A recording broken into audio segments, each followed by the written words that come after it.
Hello everyone, this is Ram Bishnoi and today we are going to discuss class 10th English worksheet number 36। ये आपकी 5th of October 2021 की worksheet रहेगी। आज की इस easy worksheet में टोटल 6 MCQs क्वेश्चंस दिए गए। First 3 questions from the diary of Anne Frank chapter पर बेस्ड रहेंगे और next 3 questions footprints without feet chapter पर बेस्ड रहेंगे। Let's begin. चलिए शुरुआत करते हैं हम आज की इस इजी वर्कशीट की। From the diary of Anne Frank, जैसा कि टाइटल सजेस्ट करा, ये एनी फ्रैंक है, उनकी डायरी पर बेस्ड चैप्टर है। अब ये एनी फ्रैंक कौन है? एनी फ्रैंक एक जूइश गर्ल थी and she was born in Germany, यानी कि जर्मनी की एक जूइश गर्ल थी, यहूदी लड़की थी। और इसका टाइम पीरियड सेम था जैसे कि हिटलर का टाइम पीरियड था, यानी कि ये जो पूरी स्टोरी है, ये जो चैप्टर बेस्ड है, वो हिटलर के टाइम पीरियड पर ही बेस्ड है। हिटलर जो कि बहुत अच्छे लीडर थे, बहुत अच्छे स्पीकर थे, बहुत अच्छे मोटिवेटर थे and he was a brave person, बहुत ब्रेव पर्सन था, नो डाउट। लेकिन हम उनको याद करते हैं जब भी हिटलर की बात करते हैं तो इन सब की बात नहीं करते, हम बात करते हैं उनकी क्रूएल्टी की। Because during the second world war he killed near about 80 lakh people, 8 million के आसपास लोगों को मरवा दिया था उसने, जस्ट बिकॉज ऑफ वो सन की था। He considered the Jews gypsies as unwanted, उनको अनवांटेड कंसिडर करता था और उनसे साफ करना चाहता था पूरी जर्मनी को, बस इसलिए मार दिया गया। अब उस सब के बारे में पूरे वर्ल्ड को पता ही नहीं चलता कि ये सब कुछ जर्मनी में हो रहा था and all those things happen during the second world war. किसी को कुछ पता नहीं चला, कानो कान खबर तक नहीं हुई।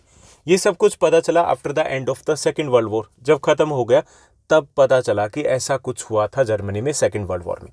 कैसे पता चला? From the evidences such as the, किसी के राइटअप्स थे, किसी की डायरीज थी, किसी के नॉवल थे, स्टोरीज थी, उनके थ्रू, क्योंकि बाकी कोई एविडेंसेस उस टाइम नहीं मिला था। तो उनमें से एक इम्पोर्टेंट एविडेंस था, that was the diary of Anne Frank. इस डायरी के 2 पार्ट हैं, यानी कि एक कंप्लीट नॉवल है ये। इस डायरी के 2 पार्ट है। जो फर्स्ट पार्ट है उसमें जो एनी फ्रैंक है वो अपनी स्कूल लाइफ के बारे में, that was the something that was normal, जो सब कुछ नॉर्मल था उसके बारे में मेंशन किया गया। सेकेंड पार्ट में उसने अपने वो एक्सपीरियंसेस शेयर किए जब वो डिप्रेस्ड थी, when her family was in hidings, जब उसकी फैमिली छुपी हुई थी। किससे? हिटलर से, नाजी पार्टी से छुपी हुई थी। Because they wanted to kill all the these Jews, जितने भी ज्यूज थे उनको मारना चाहते थे। सो उस दौरान वो कैसे फील कर रहे थे वो सब कुछ उन्होंने अपनी इस डायरी में मेंशन किया था। ओके, वो अपनी डायरी को नाम देती है कीटी। तो उसके बाद उनकी फैमिली है काफ़ी टाइम तक छिपी रहती है, फाइनली वो पकड़े जाते हैं। ओके, पकड़े जाने के बाद सबको मार दिया जाता है। उनकी फैमिली में से केवल एक ही पर्सन बचते हैं, वो है एनी फ्रैंक के फादर, जो बाद में इसी डायरी को पब्लिश करवाते हैं। तो यहाँ पर हमें जो चैप्टर दिया गया, this is the extract of that original diary का ये एक एक्सट्रैक्ट है। लेकिन इसमें जो फर्स्ट पार्ट है, उसकी जो फर्स्ट पार्ट में उसकी स्कूल लाइफ के बारे में बताया गया, वो सब कुछ इस चैप्टर में दिया गया। ठीक, तो ये चैप्टर हम ऑलरेडी समराइज वे से डिस्कस कर चुके हैं क्या रहेगा इस चैप्टर में। तो अगर आपने उस वीडियो को नहीं देखा है तो प्लेलिस्ट में जाइए, class 10th English genius batch को सर्च कीजिए और इस चैप्टर को आप समराइज वे से 20 मिनट्स में आप पूरे चैप्टर को अच्छे से समझ सकते हो। Now let's begin. चलिए शुरुआत करते हैं आज की इस वर्कशीट की और फर्स्ट क्वेश्चन को देखते हैं कि क्या कहता है ये क्वेश्चन। फर्स्ट जो क्वेश्चन दिया गया, paper has more patience than people, what does the statement mean. यहाँ पे एनी फ्रैंक है, एक जगह पे मेंशन करती है कि पेपर के पास लोगों से ज़्यादा पेशेंस होता है। कैसे? इसका मतलब क्या है? फर्स्ट ऑप्शन दिए गए, more people like writing than talking, ज़्यादा लोग हैं वो बोलने की बजाय लिखना पसंद करते हैं। सेकेंड है, she felt she could not express well on paper, वो ये फील करती है कि वो पेपर पर अच्छे तरीके से एक्सप्रेस नहीं कर पाती। थर्ड है, she had more faith in people than paper, कि उसका लोगों में ज़्यादा फेथ है पेपर की बजाय। फोर्थ ऑप्शन दिया गया, she could openly express on paper without someone correcting her, तो इसमें आपका डी ऑप्शन करेक्ट रहेगा, that she could openly express on paper without someone correcting her, कि वो ओपनली पेपर के ऊपर खुद को एक्सप्रेस कर पाती है और कोई उसे टोकता भी नहीं, कोई उसे रोकता भी नहीं, अपनी मर्जी से जो भी मन में आता वो सब कुछ लिख पाती है। इसलिए वो मेंशन करती है that paper has more patience than people, कि उसके पास ज़्यादा, पेपर के पास सब्र होता है, जो कुछ भी बोलेगी उसको चुपचाप वो सुन लेगा। ठीक, तो इसमें डी आपका करेक्ट आंसर रहेगा। नाउ सेकंड क्वेश्चन को देखते हैं। सेकंड आपका क्वेश्चन दिया गया, Anne tried to convince Mister Keesing with what argument. Mister Keesing जो उनके टीचर होते हैं, मैथ्स टीचर होते हैं, और बिल्कुल भी नहीं पटती है बनती है एनी फ्रैंक की उनके साथ।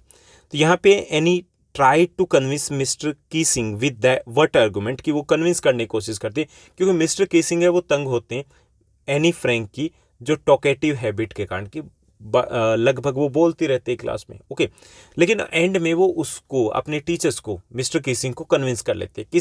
किस आर्गूमेंट के साथ, वो हमें बताना है। फर्स्ट ऑप्शन दिया गया argument with teacher is good, वो ये आर्गूमेंट देते हैं कि टीचर के साथ आर्गूमेंट करना अच्छी बात है। सेकंड ऑप्शन है right to be talkative as class is not a library, ये इस टॉपिक के ऊपर बात करते हैं कि right to be talkative as class is not a library, तो यहाँ पे बोल सकते हैं वो। थर्ड है inherited this trait from her mother, वो ये बोलते हैं कि ये उसे अपनी मदर से मिला है, उसकी मदर बहुत बोलती है और she can't do anything in this way, तो इसमें वो कुछ नहीं कर सकती। एंड फोर्थ है ऑप्शन दिया गया found it impossible to be quite in the class, कि वो खुद को कंट्रोल नहीं कर पाते क्लास में, तो इसमें करेक्ट आंसर आपका सी रहेगा, inherited this trait from her mother, वो कन्विंस करते हैं मिस्टर कीसिंग को कि ये मुझे अपनी मदर से मिला, वो भी बहुत बोलती है, तो मैं इसमें कुछ नहीं कर सकती। तो इसमें फर्स्ट जो आपका क्वेश्चन था उसका करेक्ट आंसर डी रहेगा और सेकंड का आपका सी रहेगा।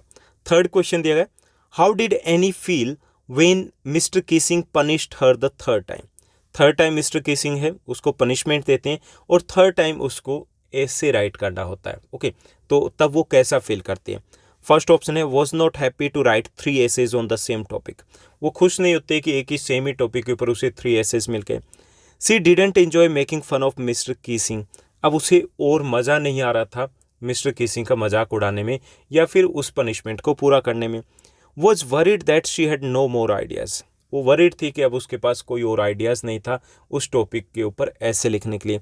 And was thrilled to showcase her writing skills once more, और थ्रिल्ड थी कि चलिए एक बार और मौका मिला अपनी राइटिंग स्किल्स को शो करने का। तो इसमें आपका करेक्ट आंसर रहेगा वो रहेगा C, she was worried that she had no more ideas, क्योंकि अब उसके पास ज़्यादा आइडियाज़ नहीं थे सेम टॉपिक के ऊपर, उससे पहले वो काफ़ी कुछ राइट कर चुके थे। सो इसमें एक बार फिर से देखिए, फर्स्ट जो आपका क्वेश्चन है उसका करेक्ट आंसर आपका रहेगा डी, सेकंड का आपका सी रहेगा और थर्ड का भी आपका क्वेश्चन का आंसर रहेगा C. Now let's move to the second part of this worksheet. यहाँ पे अगेन हमें 3 MCQs दिए गए और ये बेस्ड है फुटप्रिंट्स विदाउट फीट चैप्टर के ऊपर। अब जो फुटप्रिंट्स विदाउट फीट चैप्टर है ये बेस्ड है एक साइंटिस्ट के ऊपर, scientist that was a brilliant scientist होते हैं ग्रिफिन, और he discovered how to become invisible, यानी वो एक ड्रग इन्वेंट करते हैं जिससे कि किसी को भी इनविजिबल किया जा सकता है। इट मीन्स दैट वो ब्रिलियंट थे, कोई डाउट नहीं है, but he was a lawless person, lawless irresponsible person होते हैं and he misuse that invention को मिसयूज करते हैं। He use that invention to terrorize the people, उस इन्वेंशन से वो खुद इनविजिबल हो जाते हैं और लोगों को डराते हैं, उनको टॉर्चर करते हैं, उनको टेरराइज करते हैं। और इस चैप्टर से एक मैसेज दिया गया है that if we are not using the कोई भी इन्वेंशन है उसको अगर हम राइट डायरेक्शन में यूज़ नहीं करते तो उसका एंड टेरिबल हो सकता है खुद के लिए भी, जैसा कि ग्रिफिन के साथ होता है, लास्ट में वो मारे जाते हैं। ओके, तो एक मैसेज कन्वे करने की कोशिश की गई that we should use the invention in the right direction and with the positive attitude के साथ हमें इस टाइप से यूज़ करना चाहिए जो कि सबके लिए बेटर है। तो चलिए इसी पर बेस्ड कुछ क्वेश्चंस दिए गए हैं जिनको हमें सोल्व करना है। तो यहाँ पर फर्स्ट जो क्वेश्चन दिया गया, pick the options that correctly match column A and column B, column A और कॉलम बी को जो मैच करते हैं उसको हमें करेक्टली पिक करना ऑप्शन को। तो पहले हम मैच कर लेते हैं, उसके बाद करेक्ट ऑप्शन को पिक करेंगे। द स्ट्रेंजर वॉज, तो इसमें रहेगा second option eccentric, callous and short tempered. Eccentric थे, एक्सेंट्रिक होते हैं जो सनकी होते हैं, उसके बाद वो कलस भी हैं और शॉर्ट टेम्पर्ड भी है, बहुत गुस्सेल भी हैं, और कलस मतलब बहुत अजीब भी हैं, अनकॉमन से लगते हैं। ठीक, तो इसमें फर्स्ट का आपका सेकंड होगा। ठीक, तो उसके बाद थर्ड सेकंड दिया गया ही हैड एस्केप्ड, वो गायब हुए थे, कहाँ से भाग कर आए थे, from Iping to London. Okay, he had escaped from Iping to London. ठीक, तो यहाँ पे कि वो एस्केप्ड हुए थे, तो ये हालांकि आपका करेक्ट ऑप्शन तो नहीं है, करेक्ट ऑप्शन तो नहीं है क्योंकि लंदन टू आइपिंग जाते हैं वो, ना कि वो आइपिंग से लंदन जाते हैं। लेकिन ये यहाँ पे टाइपिंग एरर है, लेकिन हम इसी को करेक्ट मान के चलते हैं कि आपका फर्स्ट का हो जाएगा सेकंड और सेकंड है उसका हो जाएगा आपका थर्ड। और थर्ड दिया गया he had an uncommon appearance, उसकी अपीयरेंस बड़ी अजीब सी थी, क्यों थी? एज ही वोर बैंडेज अराउंड हिज फॉरहेड, क्योंकि उसने चेहरे को ढक रखा था बैंडेज से, पट्टियों से। ओके, तो इसका आपका फोर्थ हो जाएगा करेक्ट।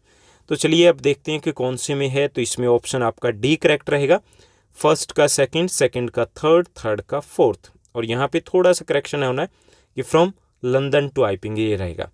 उसके बाद हमारा सेकंड क्वेश्चन दिया गया, चलिए उसको देखते हैं। सेकंड जो हमारा क्वेश्चन दिया गया, Mrs Hall was ill treated by Griffin. Mrs Hall है, उसको डराया जाता है, इल ट्रीट किया जाता है, उसके ऊपर अटैक किया जाता है जब वो रूम में एंट्री करती है ग्रिफिन के। What were her feeling when the incident happened, जब ये इंसिडेंट होता है तो उनकी फीलिंग क्या होती थी, क्या होती है? तो स्टन्ड होती है, हैरान रह जाती है, फ्यूरियस होती है, आग बबूला हो जाती है।